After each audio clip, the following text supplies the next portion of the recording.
Leave நல்லா rest எடுக்கலான்னு நம்ம ஒரு பிளான் பண்ணால் நமக்கு முன்னாடி ஏகப்பட்ட வேலைகள் வந்து நிற்கிது.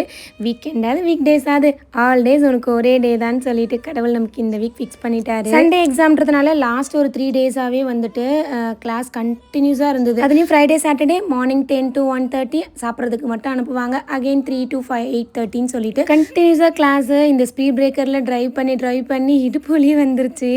ஹஸ்பண்டும் வந்துட்டு சாட்டர்டே தான் வந்திருந்தாங்க. ஸோ அவங்களும் கொஞ்சம் கூட இருந்ததுனால வந்துட்டு ஓரளவுக்கு மேனேஜ் பண்ணியாச்சு. எந்த நாளாக இருந்தாலும் நமக்கு எல்லா நாளும் ஒரே மாதிரி தான் போகுது. அது ஏன் தான் தெரிய மாட்டேங்குது. அதுலேயும் லீவ் டேஸில் தான் இன்னும் எக்ஸ்ட்ரா நம்ம வந்துட்டு வேலை எடுத்து பார்க்குற மாதிரி இருக்குது. 10 o'clock எக்ஸாம் ஸ்டார்ட் ஆகிடுன்றதுனால காலையிலே எழுந்திரிச்சு ஹரிபரியாக கடகடன்னு வேலையை பார்க்க ஆரம்பிச்சாச்சு. ஹஸ்பண்டும் வந்துட்டு காலையிலே மட்டன் எடுத்துகிட்டு வந்து கொடுத்துருந்தாங்க. அதை அப்படியே செஞ்சுக்கிட்டே தான் வந்துட்டு அவனுக்கும் அப்படியே சொல்லி கொடுத்துக்கிட்டு ரெடி பண்ண ஸ்டார்ட் பண்ணேன். 10 o'clockலேருந்து 12:30 வரைக்கும் பேப்பர் 1, அகெயின் வந்துட்டு 2 to 4:30 வரைக்கும் பேப்பர் 2. எப்படிடா பண்ண அப்படின்னு கேட்டால், நல்லா பண்ணியிருக்கம்மா, பேப்பர் எல்லாமே நல்லா ஈஸியாக இருந்தது. ஃபஸ்ட் பேப்பர் தான் இருக்கிறதுலே ரொம்ப ஈஸி, அதுதான் நான் கொஞ்சம் பயந்தேன். ஆனால் அதுதாம்மா ஈஸியாக வந்திருந்ததுன்னா, அவனுடைய மெச்சூரிட்டி இப்போவே எனக்கு பார்க்கும் போது சம்டைம்ஸ் ரொம்ப வியப்பாக இருக்குது. வேறு ஒரு ஸ்கூலில் தான் எக்ஸாம் போட்டிருந்தாங்க. அவனும் சரி நானும் சரி முன்ன பின்ன அந்த ஸ்கூலுக்கு போனது கிடையாது. நம்பரை பார்த்துட்டு கிட்ஸை கீழே விட்டுருங்க, அவங்களே போய்ப்பாங்க அப்படின்னு சொல்லிட்டாங்க. ஆனாலும் எனக்கு ஒரு பயம், அவன் கரெக்டாக ரூம் நம்பர் பார்த்து போனானா, அவனோட ஹால் டிக்கெட் பார்த்து அந்த நம்பர் படி உக்காந்தானா அப்படிங்கிற ஒரு பதட்டம் இருந்துகிட்டே இருந்தது.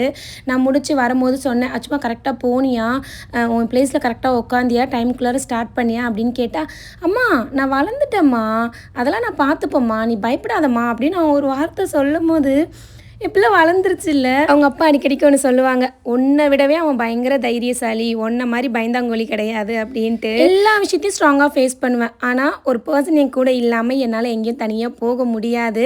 அது ஏன் இப்போ வரைக்கும் எனக்கும் தெரியல. நானும் கொஞ்சம் கொஞ்சமாக அதுலேருந்து வெளியில் வரணும்னு என்னை நானே ட்ரெயின் அப் பண்ணிக்கிறேன். அதனாலேயே என் பிள்ளைங்க கிட்ட எல்லார்கிட்டையும் தைரியமாக பேசணும், ஸ்ட்ராங்காக இருக்கணும், பயப்படவே கூடாது. தப்புனா தப்பு, சரியா சரின்னு ஒத்துக்கணும் அப்படிங்கிறத நான் சொல்லி தான் ஒவ்வொரு நாளையும் அவங்கள வந்துட்டு நான் கொண்டு போய் ஸ்கூல்லையே விடுவேன். நான் எனக்கே சொல்லிப்பேன், சில விஷயங்களை என் பிள்ளைங்க என்ன மாதிரி இருக்கவே கூடாது, சில விஷயங்களை என் பிள்ளைங்க என்ன மாதிரி இருக்கணும் அப்படின்ட்டு. ஏன் தெரியுமா, வெளியில் பார்க்குறவங்களுக்கு என்னை பார்த்தா இந்த பொண்ணு பயங்கர ஸ்ட்ராங்ப்பா, செம்ம தைரியம் அப்படின்ற மாதிரி தான் தெரியும். பட் லிட்டரலாக நான் அப்படி இல்லை. சின்ன சின்ன விஷயத்துக்கு கூட ரொம்ப யோசிப்பேன். யாராவது என்னை திட்டினாலோ கஷ்டப்படுத்தினாலோ கூட திருப்பி கேட்க வாயே வராது. அதுக்கு பதில் அழுகியாக தான் வரும். ஏன் தான் இப்போ வரைக்கும் எனக்கும் தெரியல.